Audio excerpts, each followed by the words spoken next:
Alright folks, welcome to another beer review, and today's outfit is paying homage to alt-right comedy stateside. You know, dressing like I'm friends with the likes of Shane Gillis, Nick Rocafort, Sam Hyde, and someone who became a regular on the Kill Tony show. Anyway, I digress. I've been well behaved and not had a beer for 3 days. Took a little bit of a break. Need to look after this. It's a Tuesday evening and I've got work tomorrow. Need to make me lunch for work.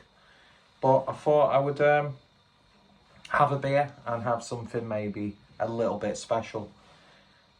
One of those beers, it sounded like I was dead nervous then.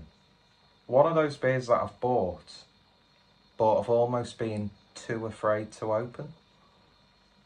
In my head, waiting for that right moment to do it. But I thought, fuck it, don't have anything, you know, lower ABV. No hazies, no lagers, just a few random higher ABV beers. And I've actually just deleted quite a few reviews off my phone because I just couldn't be arsed uploading them. But this one should hopefully be on the channel. And I've been going through a bit of a truffle sort of era, I suppose you call it. I love the flavour of truffle. Whether that be the Torres crisps, top tier crisp, like could well be my all-time favourite crisp is the Torres truffle flavoured crisps.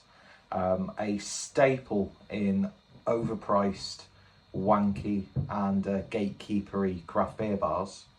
Although Marks and Spencer's at one point did a really nice, slightly lighter crisp, but still had that strong truffle flavour. Yeah, I just love that flavour profile. Will I ever go out my way to actually eat a truffle? Will I fuck? Because I don't like stuff like mushrooms. Also, quite possibly, one of the best snacks ever is Parmesan and truffle chips. Wonderful. Perfect when you've had a few beers. And yeah, so I've been buying truffle flavoured stuff. I'm not going to be drinking this. You already know what the beer is because there's a title and a thumbnail if he remembers to put it on.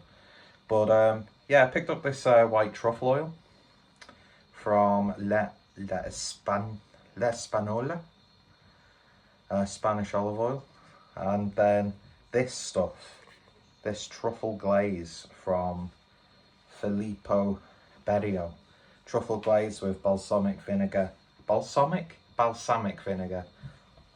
Medina. Perfect if you're making your like Italian deli, New York Italian deli style subs and bagels. I can't speak.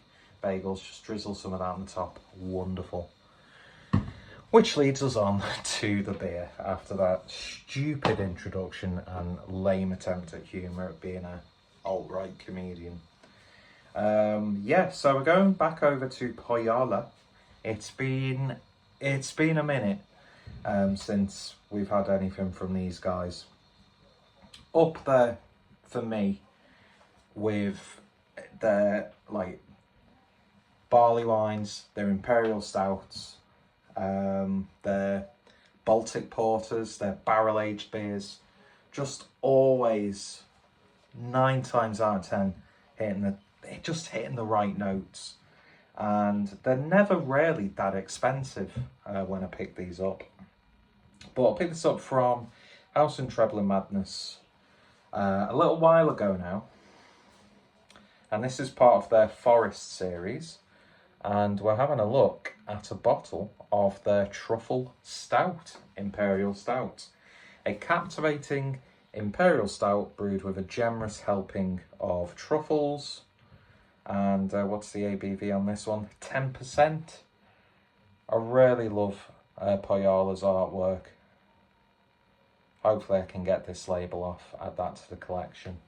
I still need to try and think of a piece to do with like the labels from Pohjala, Mikkeller and Tuol. I just think distinctive artwork that works on its own, but also works really well in the realm of beer. And yeah, I was just thinking of getting like a big sort of like print from like IKEA that's got a nice simple black frame. Taking the print out and then just like mounting the board with a big piece of white card and then just making like a panel of all the labels with perfect like white space in between them. So that'd be interesting.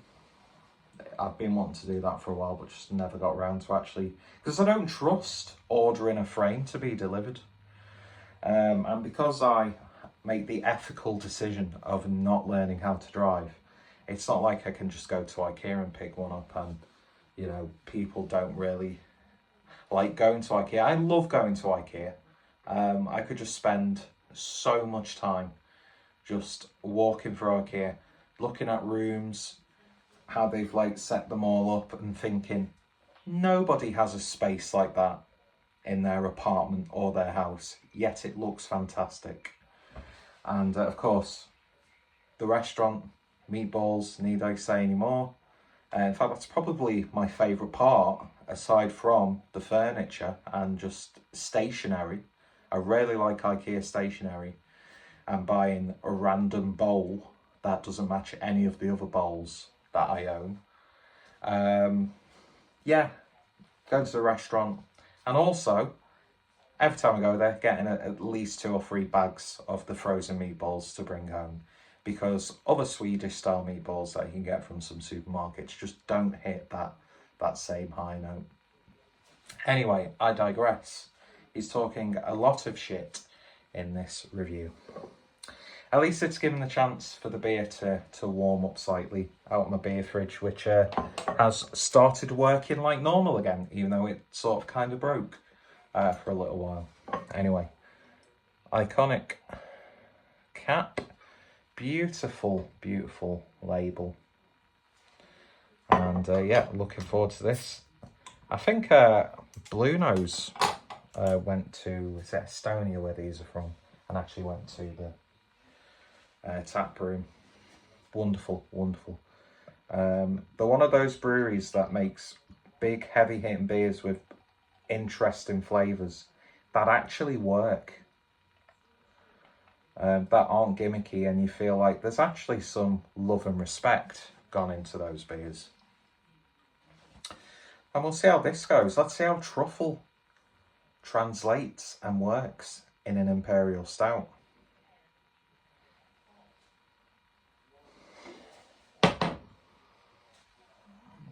It's there. The truffle aroma, I was going to call it a troma. Speaking of which, the remake of Toxic Avenger is out now or soon, and it looks really, really good. Anyway, I'm so cultured, but beer in the glass then, and yeah, that is pretty much jet black. Head dissipated really quickly. Nice mocha cafe crema looking head there. Sticking to the sides of the glass nicely, not staining it too much. I think if you're going to have a beer like this, you need a glass that looks like these. This style of glass is wonderful, isn't it? When you don't have a Teku to hand, something like this for a big bold imperial stout. And I love the fact that Pohjala still do the bottled stuff. I really like bottled craft beer. I mean, yeah, it's great to have the 440 cans and things like that because it's good for cold storage, good for transportation. Transportation helps prolong the life, especially with hoppy beers. and I'd imagine it's a bit more cost effective to can your beer than it is to bottle it. I don't know, I could be completely wrong, and I probably am. But yeah, I bet you were worried because it was jet black and I've got this alt-right comedian vibe going on. I was going to make a bit of an underhanded and slightly racist comment, but I won't, because I'm not. I'm still very, very liberal at heart, but I do have quite a, some may say questionable sense of humour. But if you joke about stuff, it doesn't necessarily mean your political beliefs and societal beliefs align with that joke, because a joke's a joke at the end of the day. Anyway, enough gassing. Looks great. Let's give it a proper sniff. It's got quite a pronounced chocolatiness to it. The truffle aroma's gone maybe a little bit more subtle than it already was. It wasn't like a strong in-your-face aroma. In fact, we've got some olive oil to hand. Let's see what this smells like. See, that's more potent and earthy, obviously, because there isn't malts, hops and yeast in there. But this, I can't open that lid, but I can guarantee you, on your Italian-American style subs, mate, wonderful. Anyway, but yeah, the truffle's there. But to me, it's more chocolatey, malty. There's a little bit of woodiness there. Maybe that woodiness is not just necessarily coming from the malt profile, but also helped by the use of truffle. It's an acquired taste, isn't it, truffles? And like I said, if you were to present a dish that utilised shavings of truffle, I'd probably reluctantly taste it, because I'm very, very picky when it comes to food. But it smells good. It smells really, really nice, actually. There's a nice sweetness coming from it. Anyway, let's see how it tastes like. Cheers, everyone.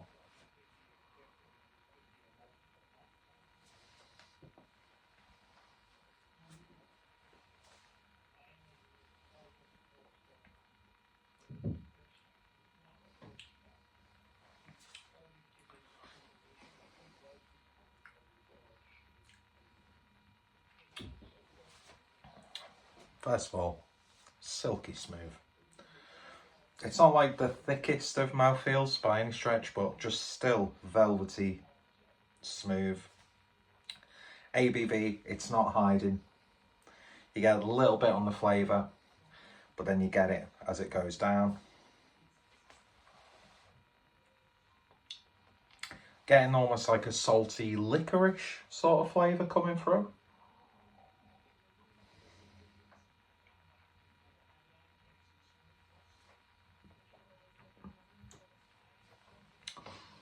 Not gonna lie, at first, I was struggling to really find that truffle-like flavour, but it sort of creeps up on you, and it's definitely evident without it being too overwhelming. I mean, if you're not a fan, wow, it's giving that sensation like sometimes I get with whiskey, or like whiskey, bourbon, barrel-aged beers. A little bit of a tingle as it's going down. It's letting you know it's 10% ABV. It does not hide it. And I think that's good, because we're so used to just these beers being ridiculously drinkable. If you don't like truffle, this beer's not going to interest you. Do you know what I mean? You're not going to gravitate towards it in the first place. That being said, truffle is actually coming out a lot more on the aftertaste. So the point I was about to make, I'm not going to make it, because it's becoming much more evident after a few more sips and as the beer is settling. That truffle-like flavour, which almost to me sort of has like a slightly tangy, mustardy character almost, but then slightly spiced and earthy, as you would expect from, you know, what a truffle is fundamentally.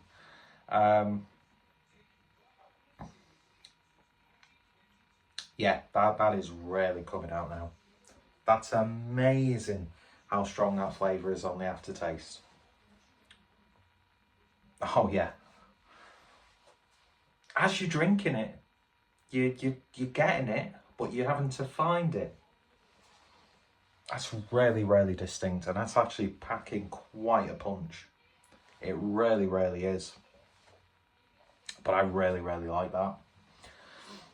It almost has like some slight, how do I describe this? There's like, it's not really that smoky. You get slight char coming from it, like a burnt, or a very subtly burnt, satisfying burnt flavour.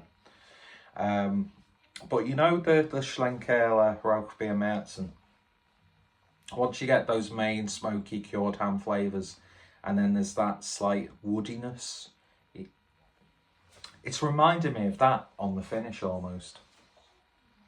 But it's really tingling. It's coming alive in my stomach.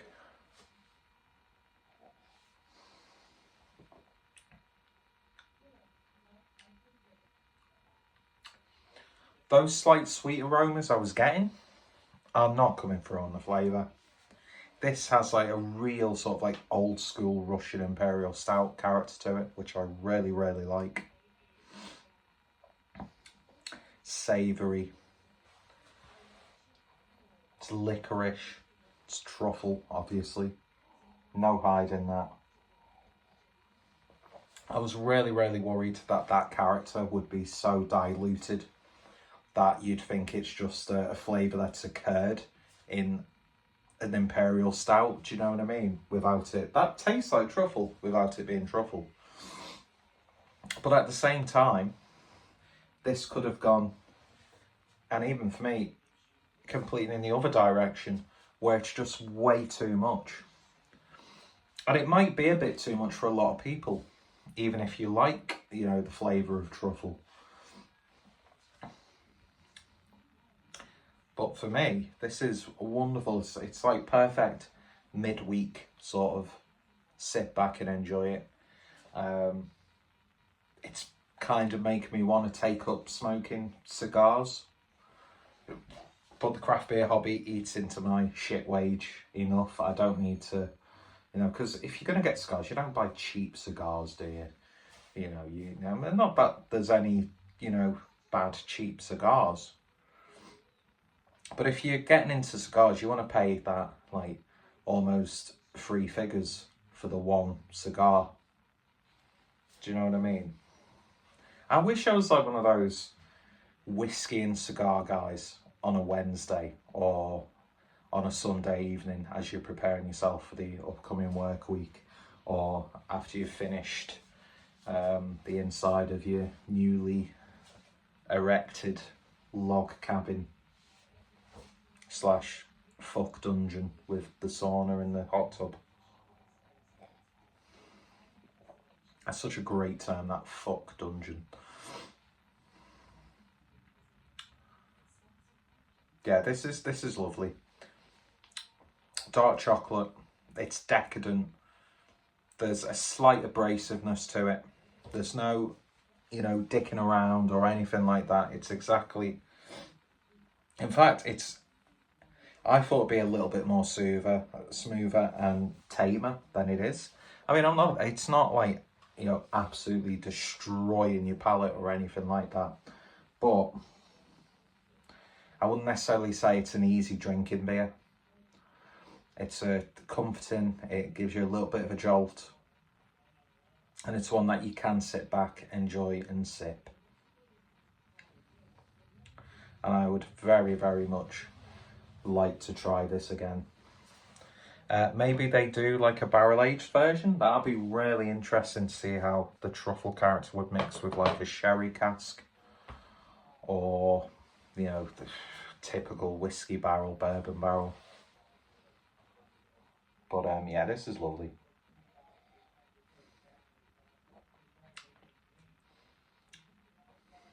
This could have been a silly, in-your-face stout, but no, it's a mature, it's a reserved, but stands its ground and knows, don't fuck with that old guy in the bar. I'm sure I've used that analogy before. The seasoned local, you know, came back from Vietnam and he puts on a front that he's well adjusted. But he's not a creep. And he's not like a truck, an out of state truck driver who goes on a death spree of the ladies of the night. He's there when you need him. He makes sure that the people who've had a bit too much to drink get home safe from the bar, and intervenes when shit goes down. But you fuck with his dog and you're getting a slug right in the back of your head. Lovely stuff, that's ridiculously good. The more I'm drinking it, the more I'm really, really enjoying it. I kind of regret though just opening it on a random Tuesday evening when I'm in work the next day.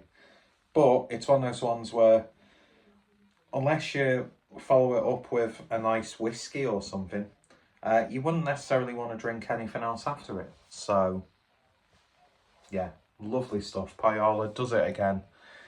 Does a beer that could have gone really, really wrong, but they're, you know, they're experts at what they do, and these sorts of beers, there's a real presence, sense of theatre about it, without it being like a pantomime. There you go, that's a wonderful analogy for you. Anyway, Pohjala, simple truffle stout, imperial stout, 10% ABV, lovely stuff. If you like your truffle flavoured things, if you like genuine truffles, you'll probably get a hell of a lot out of that. And yeah, they just absolutely bang on, nigh on perfect beer from Pohjala. Anyway, if you tried this, then let me know your thoughts and opinions down below. Links as always in the description. I do need to buy more of their beers because I'm just so satisfied like nearly every time I have one of them. And yeah, so links in the description. If you tried it, let me know your thoughts and opinions down below. And I'm gonna love you and leave you. Gonna get into my Chevy pickup, get a 6-pack of Michelob or Natty Ice, and shout derogatory terms at packs of youths on the streets. Anyway, cheers for watching. I don't really suit the alt-right comic thing, do I? No. Anyway, I'll leave that to the likes of Sam Hyde. Cheers for watching. Bye.